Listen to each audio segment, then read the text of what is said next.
Welcome to Deep Dive with Dr. D. The entire goal of this podcast is to help you see that you have it within you to do amazing things. Okay, now, take two. Take two. And I've thought a few times I should do a bunch of the blooper reels. You know, you see the... Oh, yeah. The take two, take threes. You might need like a bleep button to do some of those. No. No? Screw it. I almost said roll. fuck it, but okay. yeah. Let her roll. Okay, here we go. Welcome to Deep Dive with Dr. D. Happy Sunday. It's a beautiful start to the morning. We had some wind overnight. Do you hear wind out at your place? Not so much. We're way back in the trees. You are. That's nice. Yeah. We have some buffers, but, you know, sleeping on the second floor, we hear it a bit. More, yeah. Yeah. But it's a beautiful Sunday morning. It is. We're going to get started. I'm glad you're here. If you're watching live, either Facebook or TikTok, I have my guest Hilary Jensen with me. She was recommended by Amy, and when Amy said, "Yeah, you should have Hilary on," I'm like, "Oh my God, why haven't I thought of Hilary before?" I know her. Yeah. Okay. So this will be good. This is my shameless plug for my book. If you haven't gotten a copy yet, it's out there wherever you buy books. You can buy it locally at Pearl Street Books, at Gerald's. You can even order it online and have it delivered to your door locally through geralds.com. Yeah. Boom. Yeah, when I had Ralph on, he's like, yeah, we'll deliver it to your door. And doesn't he bring like paper towels and like he's delivers popcorn everything. with it or something? Yeah. Yeah, he'll do it all. Okay. In fact, that's a large part of his business is business to business. Genius. Which was really cool to learn about him. Yeah. So you can also get it, of course, Amazon as an ebook, an audiobook, all those things. You don't have a copy, do you? No, but the ebook, I'm now getting into the listening to books on my drive. So, great. Yeah, it's on the this list. Is yours. Oh, it is? Oh, signed, thank you. a little note in there for you. Excellent. Thank you. Most people sit down and read it in one setting because it'll captivate you. Okay. You'll be like, you know a little bit about me. Yep. Yeah. I would love to know more. There you go. For that. And I always say, if you're out there listening and you read my book, and Hilary, you're getting it, I always like to ask a couple questions after you've read it. Oh, okay. If you're willing to partake in Yeah. that. So there we go. Let's do this. So I would like you, Hilary, I've known you, since way back, the patch. Was it the patch, the original? I was gonna ask if you remember when I think we first met. I know I have it dialed in.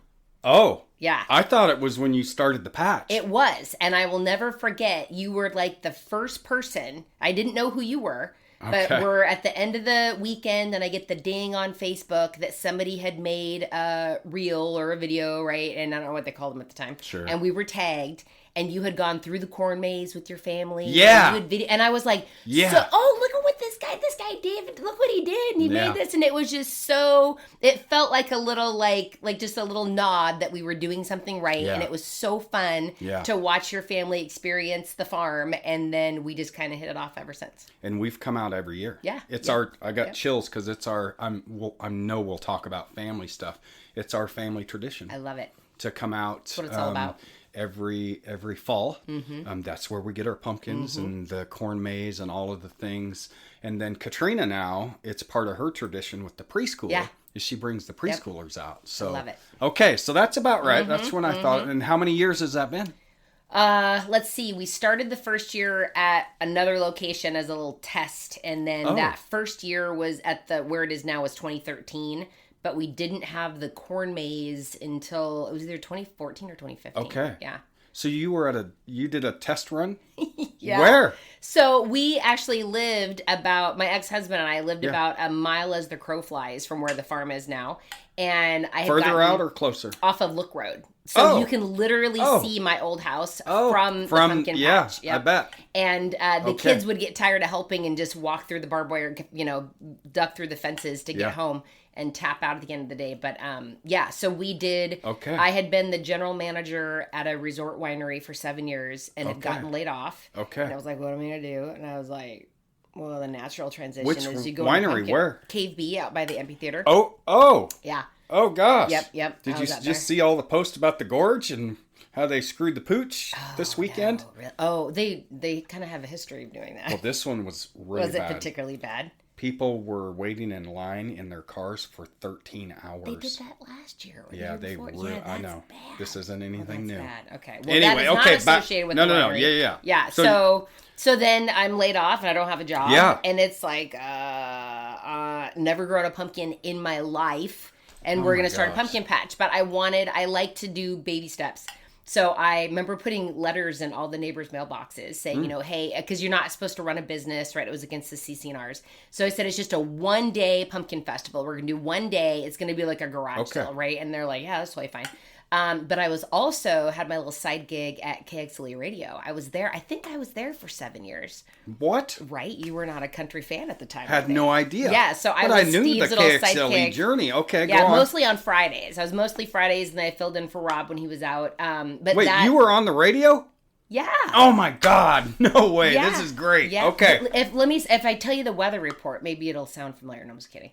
I was just kind of the snarky occasional sidekick. It was Friday Shocker. Hillary's. Yeah, right. Okay. So, but that gave me a platform. They were so generous, so generous. Brad Tatcher and Steve let me share about the farm and everything. Okay. So that gave us, long story short, I'm thinking we're going to have, a few hundred people show up. I'm hoping. We ended up having 800 people in 6 hours, and we're serving concessions off of our front porch just in that 1 day. No way. And then I took all the experience and all the data and kind of people's buying habits and all the stuff, and then applied it to, we'd already owned the property on Wilson Creek. Oh, we were going to sell the house there on Look Road, and when it sold, we were going to build at Wilson Creek. So that was already there with that little rental house on it, and I'm like, okay, now I had the wind in my sails to go, because we didn't have power, we didn't have water, none of the structures in the back were there. We built everything from scratch. It was just a hunk of land. Really? Yeah. Yeah. Wow. Yep.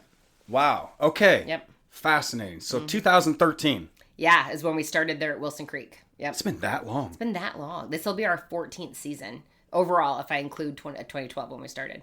Wow. Yeah. Okay. Time flies. Yep. It's all right. Now, so I was trying to remember, don't smoke pot, kids. I smoked pot. This is my joke. This is what I tell my students because I forget shit. Right. Don't smoke pot. Yeah, anyway, don't do that. Whatever. It could be age too. You're married. Uh-huh. John. Uh-huh. Awesome. Love talking to John. And kids. Yes. Remind me the kid scenario. Bennett and Mally. Yes. So I'm now officially an empty nester. Oh, so wow. yeah, that's kind of like there's like some really good stuff and there's not some good stuff. Sure. Bennett is my oldest. He's 23 and he went to school at Eastern, stayed over there, got his degree in marketing and is killing it at a golf shop, doing their marketing and all the stuff there. Good for him. So he's loving it. He looks good in a polo, so it worked out well. Mally, you'll love this. So she got her bachelor's in psychology and now she's finishing her master's in, I can't keep up, it's a family science health kind of thing, but she just got her first post-college career a little ahead of the curve. She's still got to finish this, I think it's the next month, working for Comprehensive Health in Yakima for substance abuse. What? And suicidal, homicidal, so she's working with people. Good for her. So if you meet Mally, it's not a good day, but she is a good person for you to meet. So that's cool. She's jumping in. Yeah, that does make my heart happy. Yeah. I'm having a guest in next week or the week after who works in our jails doing very good. mental health and substance use disorder work. So I'm excited for that. We need more of it. A lot more. Yeah. Okay. So married. Empty nester, no grandkids yet. I mean, not yet. Right? Knock on wood. Yep. You have lots of animals. Oh, you have a farm. I got yeah. What's your favorite animal on the farm? Don't listen, animals. Right? The Highland cow, Randall gets all the glory because but the mini donkeys are just. Yeah. I mean, aside from my dogs, right? Because my dogs are like. I have, more pictures of my dogs in my reel than my own children. But it's definitely the mini donkeys. It's just the long ears and the soft ways and they're super chill animals. They're aren't they? super chill. Yeah, super chill. So I love donkeys. And I don't know if you know the story of the Jerusalem donkeys. No. So the two brown are they're known as Jerusalem donkeys, and it's said that they are the donkeys that carried the big guy into the city on Palm Sunday. which I laugh watching Jesus drag his sandals. Like, could you not give the guy a bigger donkey, right? And as a thank you, God forever cast a cross on their back. So all Jerusalem donkeys have the black line crossing their shoulders and a black line down their back. They all have a cross. Yeah. Fascinating. Yep. So I named them Mary and Josephine because they were both girls. So, yeah.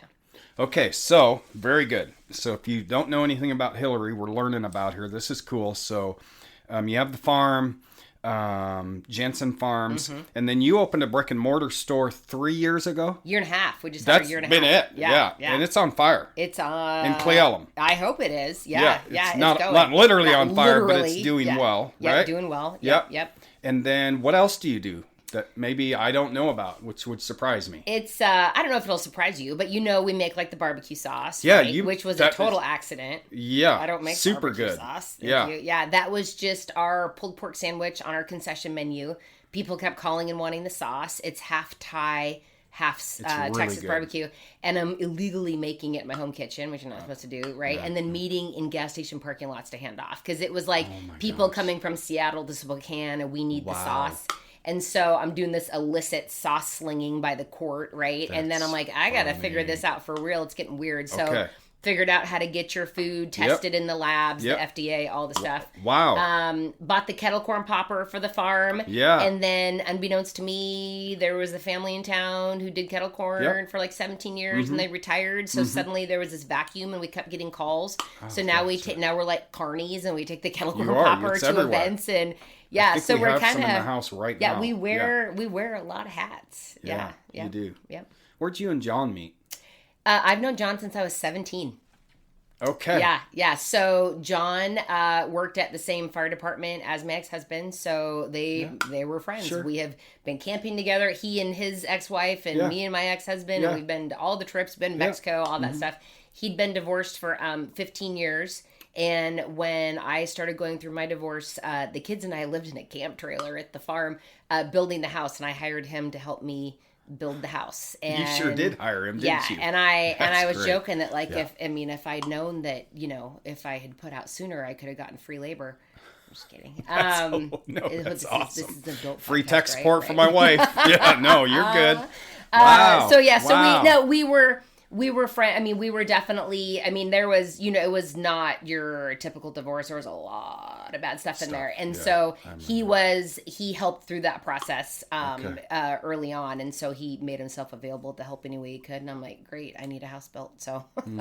And you guys have been together? We have been together since 2018. So just had our 5th wedding anniversary last year. Yeah. Awesome. And you guys are quite the team. It's weird how much we're two little peas in a pod. Yeah, I joke that he married me for my tractor and my dogs, but he loves the lifestyle. He loves farming. He's my biggest supporter. I get torn. My parents are by far my biggest advocates. I have to say, if it were not for my parents, there would be no farm, and I mean that literally. In the early days, they would roll in Labor Day weekend in their motorhome and park it.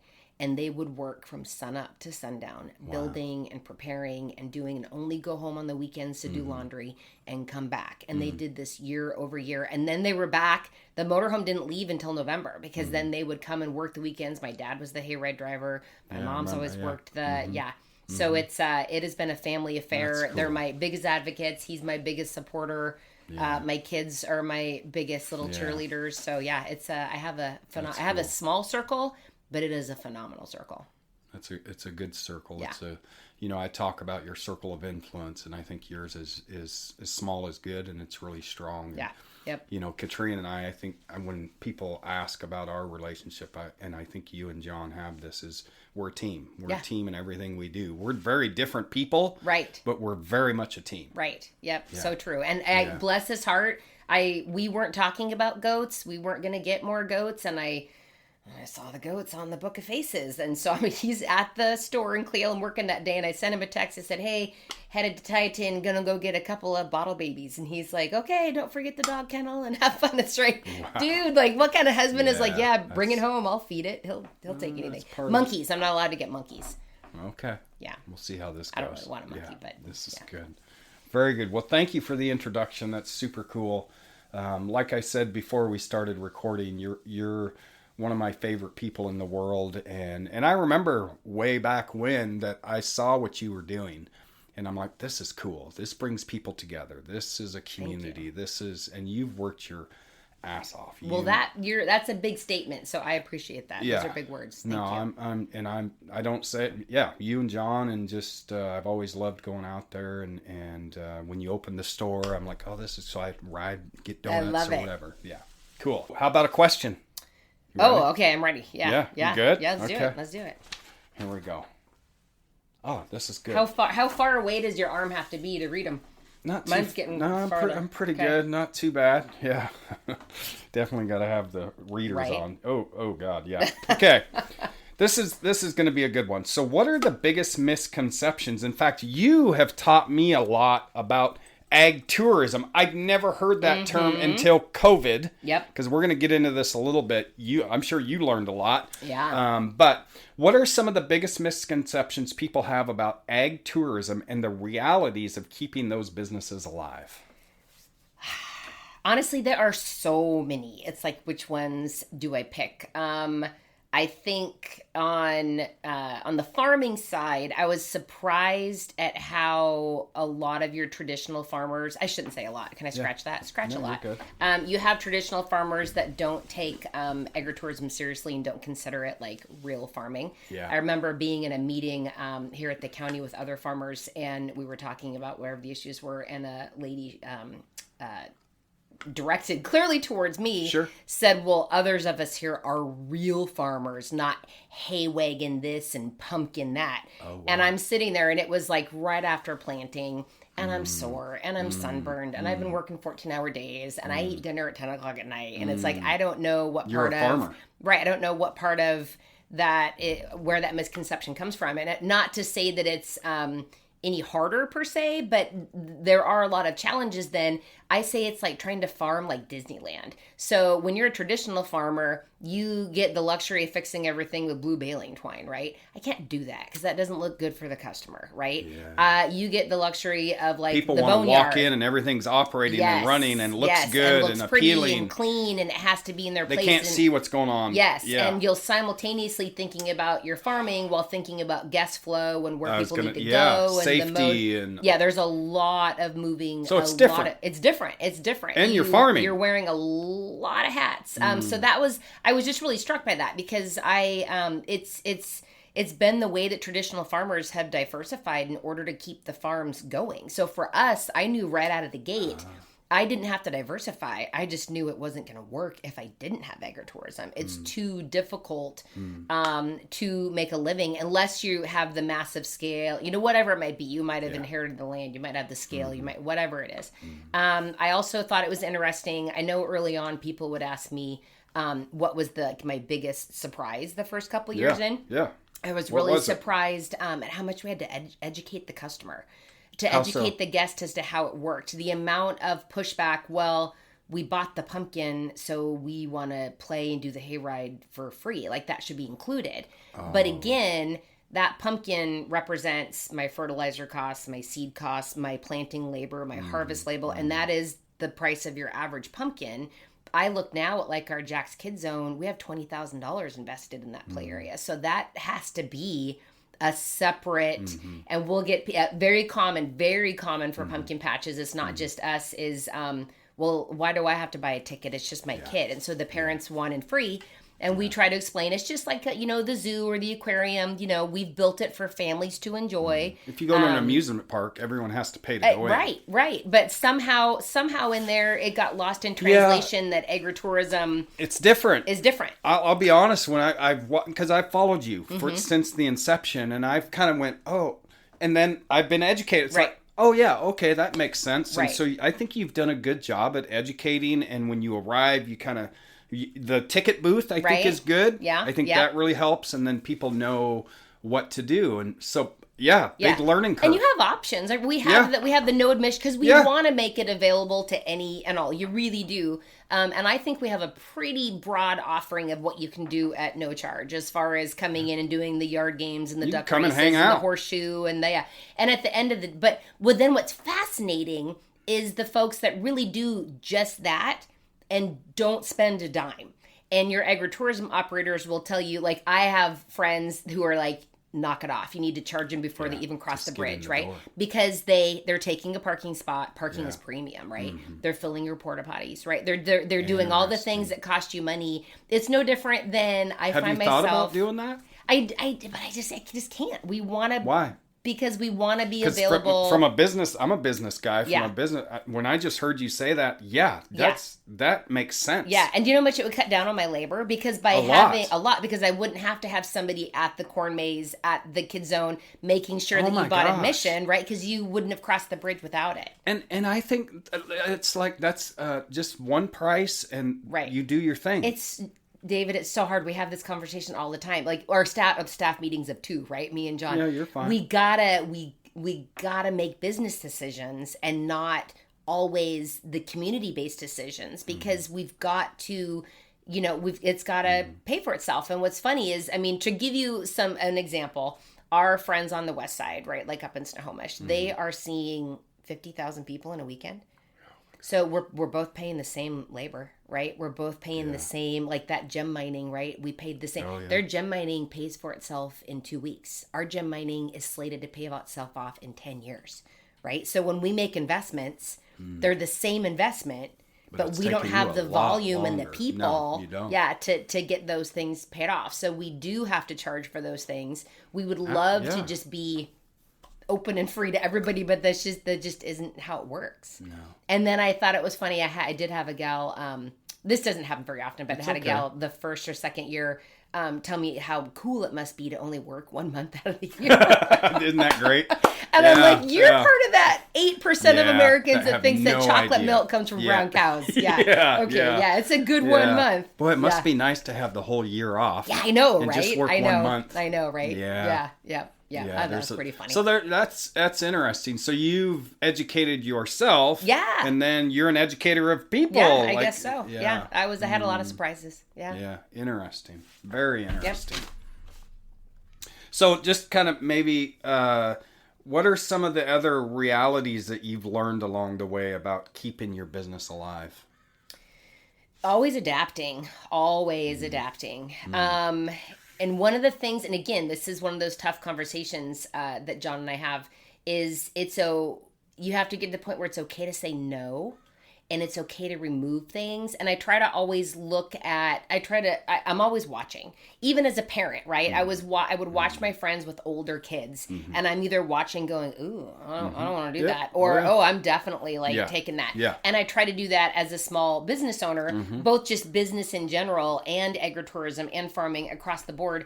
And you look at restaurants, right? You look at restaurants who take things off the menu. Yep. I remember when the Ellensburg Pasta Company got rid of the bolognese. Yeah. People lost their minds, right? But it's extremely laborious. You can't multi-use that sauce for other things, right? You make a marinara, you add meatballs. You make a marinara, you add salt, and then you can't do that. So I look at other industries and other businesses and go, oh, we got to scratch the bolognese, right? Like it's time to look at the menu. What's extremely high labor? What isn't our top seller? Some people are going to miss it. It's got to go. And that applies across the board, literally on the food menu, on the activities. I am at the point now where I'm like, no more free stuff. Like there's too much on the free side of the fence, and I'm throwing the cornhole board on the other side, going, oh, you can pay to play cornhole this year. Last year was our worst year in 14 years, and I don't know how long it's going to take to recover from this. So we are definitely going into the 2026 season with wide eyes as to what needs to change, both long term and to try to recover from last year. Yeah. But definitely growing. Definitely growing and adapting. Yeah. I had somebody call me scrappy once, and I take that as a compliment. I'll take scrappy all day long. It's one of the, I mean, like I say this, and John, I'm not hitting on your wife, but I just love you because you're just a badass. You adapt, and when do you sleep? That was the question I was going to ask you. When do you guys sleep? Not last night. I'll tell you that. Somehow I have this magic hour between 4 and 6 where I read emails and then I sleep for the last hour before my alarm goes off. Wow. I don't know. And we're not young pups. No, we're not. Yeah. Do you want to talk about menopause? That's been important. I'm good. But wow, you keep going, and you always have a good attitude. Yeah. That's what I like about you. I think you and it's a good thing. Part of being scrappy is you don't take a lot of shit, and I think that's a good quality to have. Thank you. Because people will do what? They'll run right over us. Some, not all, but and especially in this industry where I remember during COVID, you went to the governor and said, "Hey, we're getting screwed here." Yeah, and you were the catalyst for change in your industry. That was bananas. There was a lot of us. I think there was a lot of Hillarys throughout the state, but we definitely rallied. But you were the voice. Yeah, it was, David, that was shocking to me because I am a firm believer that things happen for a reason. I'm very much a person of faith, and I try to always keep my ear to the ground and discern. And I thought it was just crazy that we were 3 weeks away from opening, and I get a phone call from the Capitol Press.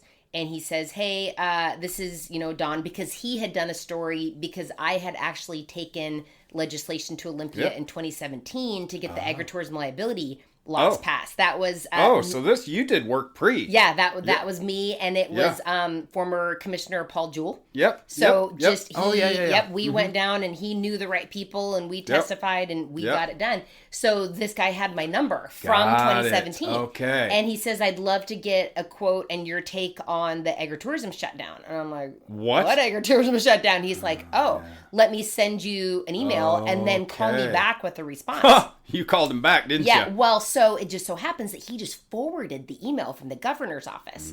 So I like the shotgun approach at things like this. It's like boom, boom. You don't have time to wait to see how one pans out. You got to just hit it all. So I'm going online and I'm submitting this, and then you're just filling out the forms. Nobody's going to read them, right? And then I had the epiphany that I just got an email forwarded. So I went and got that guy's direct email. Wow, good it for was you. The PR coordinator for Governor Inslee at the time. Wow. So I emailed that guy directly and blew him up. And 45 minutes later, the guy calls me and scheduled a conference call with the senior policy director for the governor's office. And it was bananas. It said a lot about our government. She, 45 minutes. I said, here's the deal. I said, we literally have put all of our money in the dirt. We operate off a USDA operating loan. All of the money is in the ground. And so they had got everything. They were going to let people buy pumpkins. And that was it. No food service, no hay rides, no activities. You'd have been screwed. I said, you took the tourism out of agritourism. Yeah. I said, do you know where else you can buy pumpkins? Safeway. Fred Meyer, Safeway, throw it in, convenience. So why would I drive 10 miles out? Frappuccino, right? Yeah. You gutted the reason. They're still open. And you know what she says? I'll never forget this. What? It's been like 25 years since I've been to a pumpkin patch. My kids are just so grown. I hadn't thought about it. So then quit freaking making policies that you don't know anything about, right? It was like, wow. So credit to them. They took the time then to then hear from other farmers like me, and that's where I say we all rallied. And it was a week from that day that they reversed about 90% of that decision. Yeah. Wow. Yep. Good work. Good for you. It was crazy. That was crazy. I remember you doing that. I'm like, go times. Hillary. Good for you. Thank you. At this age, I got a bladder the size of a walnut, David. Yeah. My buddies who I ride motorcycles with, they're like, oh, David's got to pee again. Over again. Yeah. All right, another question. We've talked a little bit and expand on a little. How have you managed to continue evolving and adapting as an entrepreneur over the years? Yeah. When many people might have said, I'm good, you just keep kind of going, I'm going to do different things. Right. What is it in you that creates that? I didn't know it till I started the farm, just how much I genuinely love creating things for people to enjoy. So everything that we do is experiential. We even look at our brick and mortar in Cle Elum because it's an ice cream cool shop, spot. Right? That everything we do is experiential. When we take the kettle corn popper, to events and we're popping, and you see people videotaping the popper, and you pour it. People are smelling it, right? Everything we do is creating experiences, and that is what keeps driving me. I love it. So where does that come from for you? I don't. That's. What's your why? Why do you want to create that for people? What is it? I'm a people person. Yeah, shocker. I'm a giver. John's a giver. Why? Where does it come from? I have to go back to my faith, and I truly believe that it's our job to be givers and to love on people and to share our blessings with people. And I do say everything I have is a blessing, and I didn't earn any of it. It's not mine. It is not mine. It's by the grace of God that I get to be stewards of these blessings, and I need to share them with other people. Does that come from your parents? You were taught that with your parents? Was that something you did that for yourself? Definitely my dad. So when I say my parents, it's my dad and my stepmom. Okay. My mom chose to tap out years ago. I did not know this. Wait, pause. What do you mean? What age? She didn't want to be a mom or a wife when I was 13. So my dad raised us. Yeah. So she left. Yeah, and then she came back, and there was some, and there was some stuff, and a lot of mental health struggles there, and a lot. Okay. And then I got a Dear John letter when the kids were 5 and 3 on all the reasons she didn't want to be my mom anymore, and I'm like, wrote you a letter? Oh yeah, it was like a 3-pager, single spaced. How old were you? Oh gosh, I was in my 30s. The kids were only 3 and 5. She was their grandma. Oh no. Yeah, but it was. So she stepped out of your life and your kids' life. Yeah, and I took her up on it because I was tired of the roller coaster. It was too much, and so I didn't. And I was struggling with the kids being on that roller coaster. Yeah. So when she laid it out, and we haven't. I say people give us information. Yep. People give us messages. Yep. Okay. Yep. And I am sorry for that. It does. No, I've always said I love my mom. Yep. I love my mom. I do not like my mom. Yeah. Yeah. So, and then I saw that, repeat in my life as I realized in hindsight that my first marriage was I married my mother. I married I married a mental health crisis that I was there to fix. I'm the fixer and the nurturer and the doer. Yeah, so part of it maybe comes from an unhealthy place, but it brings me so much joy. Well, yeah, but that's interesting you say that, because some people could, and you won't really fault them, could be bitter and could be closed off. You've chosen to really flip that script.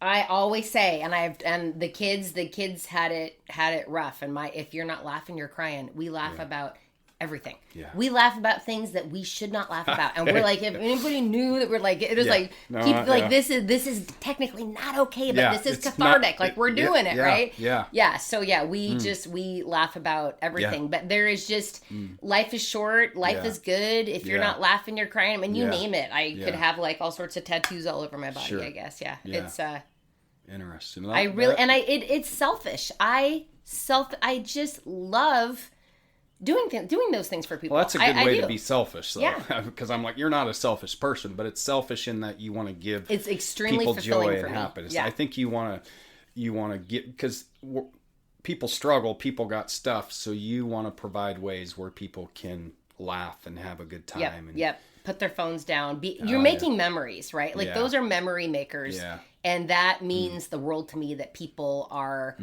creating. I mean, and even at the Mercantile in Cle Elum, we have a little roll of stickers at the counter, and we try to give a little Highland Cow sticker to the kids, or maybe we have extra treats. And I want to be that core memory for the kids. Like, remember the ice cream shop we go to, and we'd get stickers, and we get, I just want that to be a positive thing for people. Well, I know that. Well, I hope I get comments on this from the community. If you're listening and you watch this, you create core memories for the Douglas family. Well, thank you. I might get a little emotional, but we brought the grandsons out there every year. Yep. And what's the silo? That's our family picture spot. I love it. Is against the silo, and of course, and Katrina and her and Lauren now, who she's kind of our surrogate daughter. They always jump up on who used to work for me. Yeah, that's for me in the fall. Yes, that's right. Yes, that's right. Yep. But you provide that. Thank you. In little big ways. Yeah. Right. I love it. I love it. That's what it's about. Super cool. So that is my drive. That is my drive, to the point where I might just end up just farming myself into the ground, because I just we just enjoy it. Yeah. And now more than ever, it's needed. Right? Yeah. For a variety of reasons. Yep. But good for you. Okay, question 3. You got 2 more questions, and then we're going to wrap this up. Okay, big bucks, no whammies. Big what? Do you remember that show? No. It was like a game show. I don't know. Big bucks, no whammies? How old are you? Oh, I'm 58. Which game show? I don't remember. I just remember it was like Big Bucks, No Whammies. Oh, now I gotta look that up. Okay, because we were just watching Family Feud at Mom and Dad Kel's, and we looked up the history of the host of the Family Feud. Mm-hmm. Steve Harvey's been the host for 16 years. Way longer than you thought. Yeah. Okay, yep. Big Bucks, No Whammies. Do you remember? Didn't he do like a Miss America, and he said the wrong? Yeah, he said the wrong name. Oh God. Yeah. Whoops. Just kidding. All right, here we go. Okay. What have you learned about leadership and advocacy from fighting to make sure ag tourism has a voice at the table? Because you're a leader. You're a leader in the field of ag tourism. Thank you. I guess I've never really, I haven't really looked at it that way. Mm-hmm. Again, you do your thing. I just do my thing. Absolutely. And I don't really pay attention to what's going on. I don't take no for an answer easily. And it's not, I mean, sometimes no is no, right? Mm-hmm. And I will say, like, during my time at the winery, the family who started the winery actually created the Gorge Amphitheater, right? Yep. So they had this, like, nobody's ever going to come out the way out of her, like, this is never going to work, right? Mm-hmm. And then look at that. That was like the ultimate no gotcha, right? Yep. And then they applied that, and this was just my observation and opinion. They applied that throughout the rest of the course, and sometimes it's like, no, this time no really means no. They wanted to bring in, they wanted to do trail riding for horses. Yeah. So they went and bought horses from a horse trader. You don't buy horses, and they didn't have the fencing yet. They didn't whatever. So finally, after 2 years, I had to go out there with my horse trailer, bring them all back to the farm. They hadn't seen a farrier for 2 years, hadn't been vaccinated, right? It's like, no should have been no on that, right? Yeah. So sometimes that's a long, we just need to so that's a long story roads, I do remember that and go, okay, am I on my way to the horse trader, right? Like sometimes no should just be no. Yeah. And I'm always trying to play devil's advocate myself. But, so where's that happened for you? What have been some ideas where you're like, oh, I'm going to do this, and you're like, nope, we're going down the wrong road? I don't know. Have you wanted to bring rides out there at all? No, because that goes against our brand. Like we want to stay simple, chippy, simple. Okay, a lot of the feedback we get from our guests is that we're non-commercial, which wasn't my term. It's a lot of people's non-commercial, and more so family. It's family. We want to stay that way. Yeah, but more like workarounds. The corn maze. Yes. That changed. You did nights. Oh, the haunted forest. Yeah, the haunted. Yeah, because that was really cool. That to me is like trimming the menu, right? So we did that for 5 years. Yes. And then during COVID, we retired that in 2020. Okay. For all the right reasons. Yeah. And then it also let us focus more on the daytime operations. Okay. And so we were able to really build a better daytime experience when we retired. Because then you're not having to do all the night stuff. And it brought its own problems and issues. Right. Okay. Did I ever tell you the final straws to why we?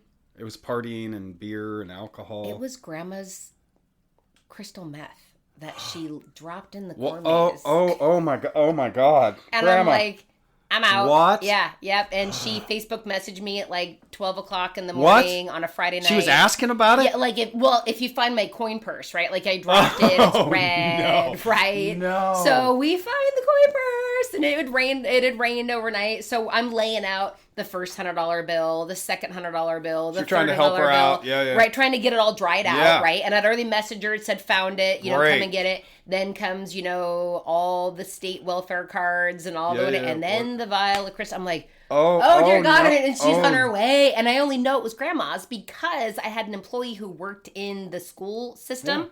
Yeah, and it's a CPS family. Mom lost the kids, Grandma, and it's like, I know that. I'm like, no, so I scooped, and John and I we just started dating. Oh. And so in that year, recently. Sure. And so I scooped it, I threw it all back in the coin purse. I'm like, you guys, I'm running into the forest. You do not know where, and we need to call the 911. I am not going to be the one to tell this woman she's not getting it back. So if she shows up, you guys don't know where I am because you really don't know where I am. Yeah. And Grandma didn't get her crystal meth back. Yeah. So that was the final straw. That was the final straw. But I don't know if you know this, our 4th year of operating, we got a cease and desist letter from the county. We were told to shut down. The nighttime. No, the whole thing. The pumpkin patch had to go. Oh yeah. The dangers. Oh yeah. You didn't? Yeah. No, didn't know that. I did not know that. Yeah. So you're 4. You're done. None of this is legal. They said that they said it was illegal. Yeah, you had to be one in this county. You're licensed one of, or you're, I guess it's like zoning, right? You're zoned one of 3 ways. Residential. Yes. Okay, that wasn't us. We're not living there. Right. Agriculture. They're claiming that's not us because people are coming to the farm. You're not just growing your crops and shipping them off. So they said that's not you. Okay. So that only leaves you with commercial. So they wanted to hold us to the same standards as Fred Meyer, right? We needed paved sidewalks. We needed, all the buildings need to be commercial. Crops are in the ground. Okay, so you're being told to shut down. Yeah. I did not know this. Right, cease and desist, you're done. How did this work out? Because you're still there. Yeah, well, it didn't go well there for a while at all. And that was where we're not inventing the wheel. Pumpkin patches are across the state, across the nation. They've been around a long time. This isn't anything new. You guys are overcomplicating this. There is a workaround. Okay. There's a workaround. So the first workaround was we literally had to sink $8,000 into the dirt. They required us to take, that are just like 10 by 10 carports, like the barbecue shack next to the silo, and all we're doing is flipping burgers. That is a danger. If there's an earthquake, people are going to die under your 10 by 10 carport. So they're worried about liability. Right? So we had to lift said carport, put it on a foundation, have it reverse engineered, what do they call it? The engineer stamp, right? And then go get the commercial permit, pay the whatever, and do that over. I had to get my grain silo reverse engineered and stamped so that people aren't going to die. Okay, how many millions of those are all over? But we cut a hole in it.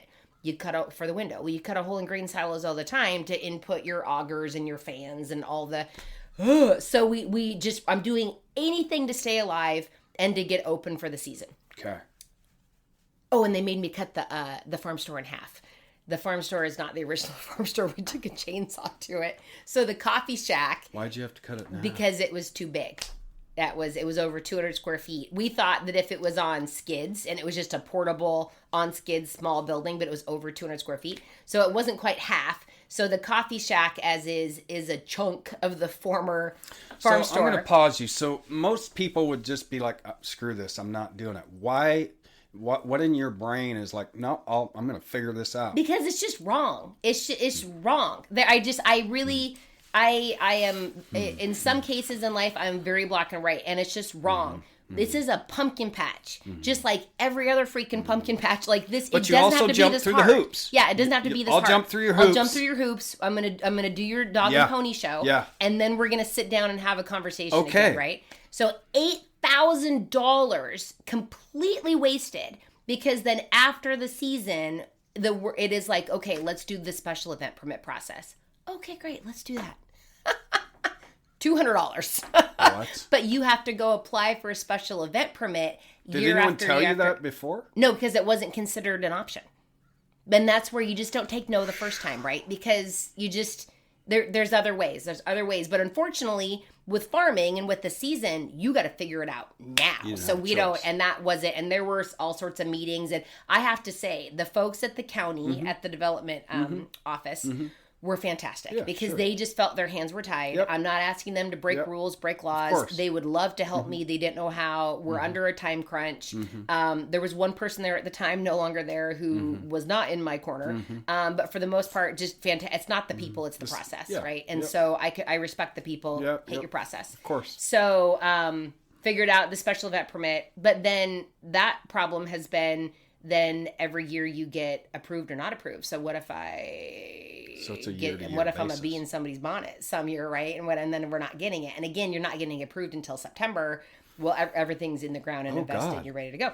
Oh, okay. So there's a lot of so that's an example of you just don't take no because it just doesn't it's just wrong. It's just and again it's not you, it's your processes and they're just wrong. And now we need to go back and we need to talk about and it's the reason I brought the agritourism liability legislation. It was the number one concern of all agritourism operators that I would talk to. Liability, but nobody had gotten it passed. They had tried. And I'm like, well, let's try again. I know what your answer is going to be to this, but have you ever thought of running for office? You are so not the first person to ask me that. What's my answer going to be? Is it a no? Oh, have you thought about it? I think in a future chapter of life, I would never. So here's my other thing. I have learned to never say no. Cave B was not on my bingo card. I owned a gift basket and corporate gift business, and I was using them as my wine supplier, and they offered me a job. And I didn't want the job. And then I was like, well, you know what? Maybe I do want the job. And it turned out to be a fantastic career for 7 years. While working at Cave B, I was doing the ad buys, buying the radio time at KXLE to advertise the winery. Hey, why don't you come work with us? Be on the radio. Just be Fridays. Just be Friday. And it's like, no, I have a job. And I was like, and then why not? So I have learned, you just don't say no. Let's just have the conversation and see where it goes. And some phenomenal opportunities and phenomenal people have come into my life because I didn't say no. So I am a believer that you're put on a path. I'm a believer things happen for a reason, and we'll see where it goes. That's awesome. Yeah. I just had a student on campus. I had 3 students speak about their version of grit. You're going to appreciate this. And this kid is a great kid. He's going places. He's a hustler. He's doing the things. And his version of grit is saying yes. Yeah, good for him. Saying yes even when I don't really know what I'm doing. Right. And he talked about how I said yes and I screwed it up and I got fired, but at least I tried. Right. Yeah. And I kind of have that same philosophy. It's like, what do you have to lose by asking? Yeah. Right. And you in your life, that's what you do. You're like, okay, let's do this. Let's give it a try. Yeah, if you wait till you're ready to have kids, you'll never have kids, right? Hey, if all the volunteers of the world all waited till they had time and it was convenient to volunteer, there would be no volunteers, right? Yeah. You just show up and you just figure it out. That's super cool. Yeah. This will be a good final question for you, and then I have my 2 closing questions. Okay. And then we'll call it a day. This has been really good. I really appreciate your perspectives. Thank you. And that's what I love about doing this with people I know. I learn more. Right. It's so cool. Okay. So what helps keep you grounded through the stress, through the uncertainty, and constant demands of entrepreneurship?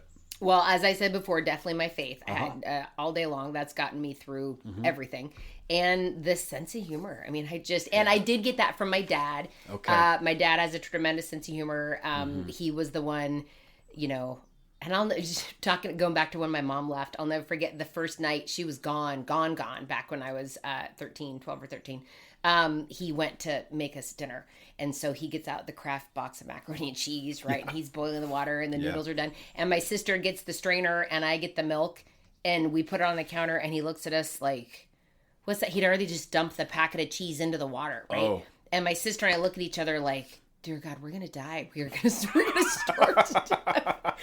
And we just laughed and you couldn't help it. And then bless his heart, this is back in the 90s. My dad, he signed up for cooking classes. He took cooking classes. Wow. He took baking classes. Wow. Yeah, he totally, he figured it out. But I've met your dad. Yeah, he's phenomenal. Bob, Bob and Jan. Yeah. And so they are, so we were laughing then. We're laughing now. Yeah. John, with his background in the fire service as a first responder, there is a very, you have to. It's dark humor that most people won't, when you read my book, you'll, my family, kind of the same thing, crazy chaos, but there was always humor in there, and thank God for it. Yeah. Oh, 100%. Absolutely. Because if we didn't have a little humor, it'd be like, nope. And life would be so boring. I mean, let's not kid ourselves. Yeah, so, for sure. So it's we just have a lot of fun, even when I mean. Yeah. I talk, Katrina and I appreciate what you just said. Your faith and humor, those are really good for you, and they help keep you going. Talking about me and Katrina and just our family. We have Monday night dinners, at the house, and Tyler and the boys and some other people, we bring it.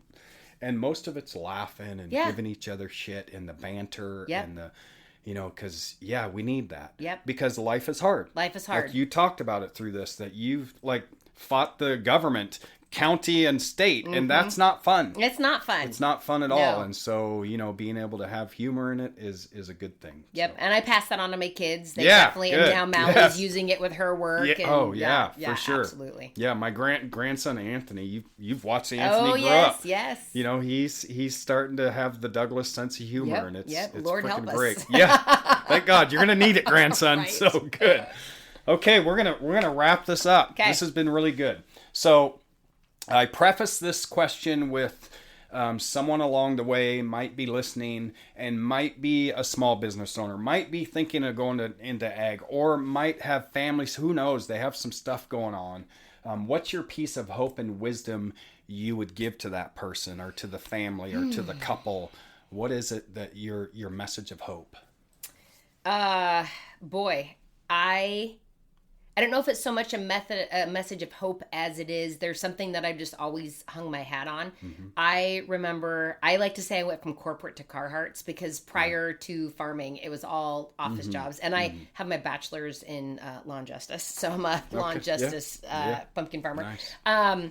But I went to one of those like cheesy corporate trainings, where we had, and then you get your little certificate that says I passed. It was a customer service course. Sure. And she said, when dealing with customers, just always assume good intent. And I mean, you're talking like that was 30 years ago, right? And I have applied that in my personal life, in my work life. If you just stop and pause and assume good intent, which to me is just the same as just giving grace. They said X. I could take it this way or I could take it that way. Take it, give them the grace of they didn't mean it the way it came out. Take it, give them grace that the person, that was just assume good intent in everything you do. I just sat on a panel of female farmers for like a female farmer discussion at a recent conference. And somebody asked the question, how do you deal with men who mansplain to you? Mansplain, right? Yeah. Right? And the first person talked about how angry she gets and she just doesn't, and she turns and walks away. Another woman says she goes and gets her husband and lets him deal with it. I forget. And then it came to me and I don't know what you're talking about. Because if I have somebody over explaining something to me, I assume they talk that way to everyone. Right. So I think we'd all be happier if we spent less time looking for ways to get offended. Maybe that person's over articulate. Maybe that person over explains to everyone. And then don't forget, female farmers, we know a lot about a lot that a lot of women don't, right? Because we're on the tractors and the mechanics and all the things. And so by default, maybe they're just assuming that we don't know the 2-inch ball versus a 2.5-inch ball. And don't forget, because most women don't. So don't try so hard to be offended all the time. Assume they're wanting to be mean or negative. Just assume good intent. They want to help. Yeah, assume good intent and let her roll. Yeah. And that I am much happier I do think there's a culture of either being a victim or a hero. Yeah. And I don't need to be either. I just want to be, right? I just want to be. And I just assume in any interaction I have, whether it's a customer or somebody in my personal life or whatever it is, that just the best of intent was met. It may not have come out that way, but I'm to assume that it was good. Yeah. I like that. That's all good. Thank you for that. Very good. Okay, here it is. I always get a little nervous with this one. What's a question you've always wanted to ask me? I had like a serious one and a not serious one, so I didn't know which way I should go because it's like a positive. Both. I don't care. Okay, so we'll go with the not serious so we can end on a positive note. Yeah, nice. Okay. No, we'll start with the serious. Okay. And then we'll end with a fun one. Okay. Yeah. So obviously, everybody knowing your history and where you've come from, if you could change one thing in the legal system, what would it be? Oh, in the legal system. Oh God. Well, what comes to mind is what our county jail actually does. I think every correction system should do what our county jail is doing. And that is if we're holding someone accountable, we should hold people accountable. Okay. Right? I was held accountable. It didn't matter that I was on drugs or not. If you're breaking the law, you should be held accountable. Okay. If we have someone in the system, we should, by default, provide them resources. Okay. By default. Yep. It shouldn't just be, they committed a crime. Luck. Yeah. We should provide resources by default. Because my reason is for my tax-paying friends out there, all of us pay taxes. Most people don't know this. It's a lot more expensive to keep housing someone in prison or jail than it's cheaper to keep providing them treatment, even if it's multiple times. It's by far so much cheaper. And the end result is when we help someone, look at the result. Okay. So that's what comes to mind almost right out of the gate. I love that answer because I think that because I ask you that because unless you're in the system or a part of the, you don't really know these things. And what a fascinating perspective. It's actually, if you want to just look at it as a taxpayer. Dollars and cents. The dollars and cents, go that route, right? It's cheaper. Yeah. Yeah. That's and the long-term result is we save people's lives. We save families. We save communities. So that's that one. I like that. Okay. Now the funny one. The fun one. Like, why the donut? Oh, There's my donut tattoo. There it is. It just came to me. Me and Katrina, it's not a competition, but she, she's got one more tattoo than me right now. Okay. So I was like, I'm ready for another tattoo. And it just hit my brain, a donut. And Mira, who's my tattoo artist, I was like, hey, Mira, I think I want to do a donut. And she says, most people, I would not do that. But it's you, and yes, I'll do it. That's awesome. And it's the tattoo that gets the same reaction every time. Is it makes people laugh, and it's fun, and it's great. Well, I love that you're always down for showing the donut. There's my donut. The first time I saw it was at the Roslyn Farmers Market, right? Yeah, We're at the booth, nice. And hey, check out my donut. Yes. Yeah, there it is. That was a first. Yeah. So there it is. Okay. We did it. I love it. All right. Thank you. Awesome. You're awesome. Well, thank you for having me. That was a lot of fun. Thank you. Super cool. Thanks for listening to Deep Dive with Dr. D. You can follow me on my other social media channels by clicking the link in the description.